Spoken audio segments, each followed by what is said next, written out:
Ouch, that hurts. Underneath the bright lights, the man makes me lie face down on the bed. Then he pushes my waist down from behind, seemingly looking for the best spot.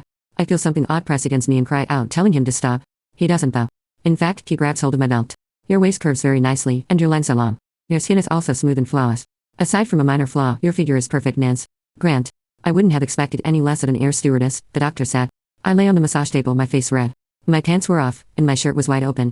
My legs trembled as they rested on the shoulders of the handsome doctor before me. His warm, coarse hands roamed my body. The sensation made me feel like I'd been set on fire.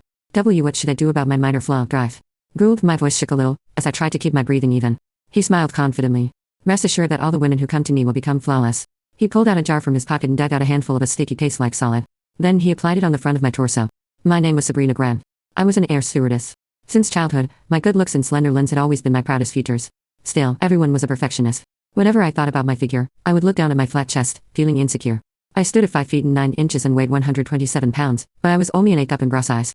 I wasn't the only one who scorned my boobs. All the boyfriends I'd had in the past found me lacking in that aspect too. That was why I constantly wore foam pads, never going without them, even if I got rashes in the middle of summer.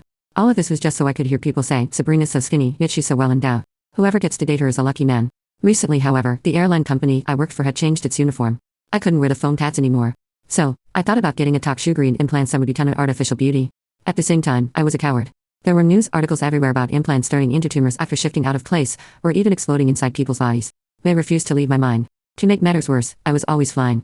No one knew whether anything would happen to the implants while I was in the sky. If anything were to go wrong, losing my life wouldn't be the worst of it. People would make fun of me for as long as they remembered me, wouldn't even be able to rest in peace. I hurriedly shook my head to rid myself of thoughts of getting a talk sugary. I sighed, feeling dejected. Was my image of being a sexy beauty going to be ruined? I was cleaning the cabin when I suddenly heard Stephanie Johnson and Rachel Kane messing around. Whoa, when did you get so big, Steffi? Did you get a talk sugary? Tell me the truth, Rachel exclaimed. Stop it, Ray, I'll come clean. I didn't get anything done, okay? This is all natural. It's as Stephanie said. I didn't hear the rest of her sentence, but I saw her come out of the rest area. Her face was still the same plain one, but her full chest stunned me. I used my hands to vaguely measure them and realized they were at least a DC up. I had to say they did wonders for her looks. She'd originally been like a bland salad but was now like a thick, creamy soup. Could you wait for me tonight, Steffi? I have something to ask you. I struggled with this. On one hand, I didn't want others to know my secret. On the other hand, I was genuinely curious to know how Stephanie had made it happen. Okay, she said. I looked down at her perky chest. They seemed huge on her frame of 5 feet and 6 inches. I clenched my fist tightly and made up my mind.